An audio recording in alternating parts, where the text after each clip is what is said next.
বিএনপির লিয়াজু কমিটির সাথে গণ অধিকার পরিষদের ৮ সদস্যের প্রতিনিধি দলের বৈঠক অনুষ্ঠিত হয়েছে। এই বৈঠকের গণ অধিকার পরিষদের নেতৃত্ব দিয়েছেন গণ অধিকার পরিষদের সংগ্রামী সভাপতি নুরুল হক নূর, এবং এখানে আছেন বিএনপির লিয়াজু কমিটির প্রধান আমির খসরু ভাই সহ বিএনপির স্থায়ী কমিটির আমাদের ইকবাল মাহমুদ টুকু ভাই সহ বিএনপির নেতৃবৃন্দরা, আপনাদের সবাইকে শুভেচ্ছা। আজকে যে বিষয়গুলো নিয়ে আলোচনা হয়েছে, অত্যন্ত ফলপ্রসূ একটি বৈঠক হয়েছে। আমরা বিএনপির সাথে যুগপৎ আন্দোলন করেছি। আমরা মনে করি সেই আন্দোলন এখনো পর্যন্ত শেষ হয়নি।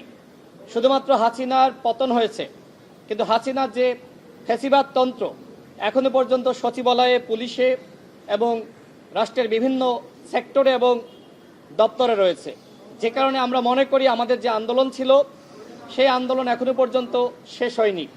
আপনারা সকলে জানেন বিএনপি গণ অধিকার পরিষদ সহ আমরা ৬২টি দল মিলে একসাথে আন্দোলন করেছি, এবং আমাদের একটি রাষ্ট্র সংস্কারের দফা রয়েছে ৩১ দফা।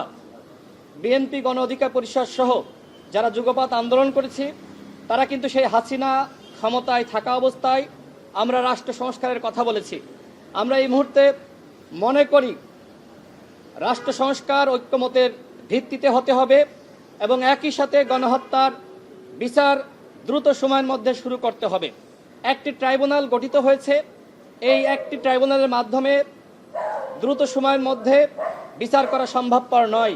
সরকারের পক্ষ থেকে বলা হয়েছে তারা যদি সময় পায় ডিসেম্বরের মধ্যে তারা গণহত্যার বিচার কাজ শেষ করবে, কিন্তু আমরা মনে করি একটা ট্রাইব্যুনালের মাধ্যমে এত অল্প সময়ের মধ্যে বিচার করা সম্ভবপর নয়। যে কারণে সরকারের প্রতি আহ্বান রাখছি যে আপনারা ন্যূনতম 10টা ট্রাইব্যুনাল গঠন করেন, এবং জনগণের যে আকাঙ্ক্ষা আপনারা দ্রুত সময়ের মধ্যে গণহত্যার বিচারটা আপনারা শেষ করেন। আমরা আমাদের দলের পক্ষ থেকে আগেই জানিয়েছি, প্রথমত গণহত্যার বিচার হতে হবে, এবং গণহত্যাকারী দল হিসেবে আওয়ামী লীগকে শাস্তির আওতায় আনতে হবে। সেক্ষেত্রে গণ অধিকার পরিষদ দলীয়ভাবে প্রস্তাবনা দিয়েছে আওয়ামী লীগকে অবশ্যই নিষিদ্ধ করতে হবে, এবং রাষ্ট্র সংস্কার যেটি আমরা বিএনপি সহ গণ অধিকার পরিষদ আজকে আমরা একমত পোষণ করেছি, ঐক্যমতের ভিত্তিতে প্রয়োজনীয় রাষ্ট্র সংস্কার শেষে ডিসেম্বরের মধ্যে অবশ্যই ইলেকশন দিতে হবে। কারণ ইলেকশন নিয়ে যদি ধোঁয়াশা তৈরি হয়, ইলেকশন নিয়ে অনিশ্চয়তা তৈরি হয়, সেক্ষেত্রে সবথেকে বেশি লাভবান হবে আওয়ামী লীগ।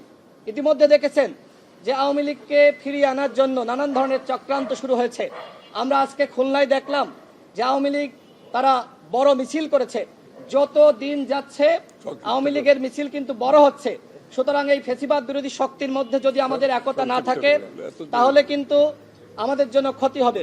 সুতরাং আমরা মনে করি অবশ্যই এই সরকারকে আমরা সহযোগিতা করব, কিন্তু আমরা লক্ষ্য করছি যে এই সরকারে এনসিপির 2জন ছাত্র উপদেষ্টা রয়েছে।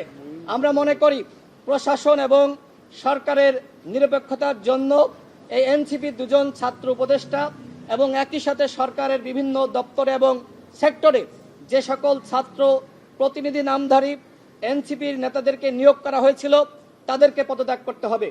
একদিকে আমরা লক্ষ্য করছি যে এনসিপির নেতারা বলছে যে প্রশাসনে বিএনপির সুবিধাভোগীরা রয়েছে, কিন্তু আমরা স্পষ্টত দেখছি সেখানে মূলত এনসিপির 2জন উপদেষ্টা রয়েছে এবং বিভিন্ন দপ্তরে এবং সেক্টরে এনসিপির নেতারা রয়েছে। সুতরাং আমরা মনে করি যে এই সরকারের নিরপেক্ষতা নিশ্চিত করার জন্য এই ছাত্র উপদেষ্টাদের এবং সরকারের দপ্তরে সেক্টরে যারা রয়েছে তাদেরকে পদত্যাগ করতে হবে। আমার সর্বশেষ কথা হলো ডিসেম্বরের মধ্যে ঐক্যমতের ভিত্তিতে রাষ্ট্র সংস্কার শেষে অবশ্যই ইলেকশন দিতে হবে। এই ব্যাপারে বিএনপি এবং গণ অধিকার পরিষদ একমত পোষণ করেছে। সকলকে ধন্যবাদ।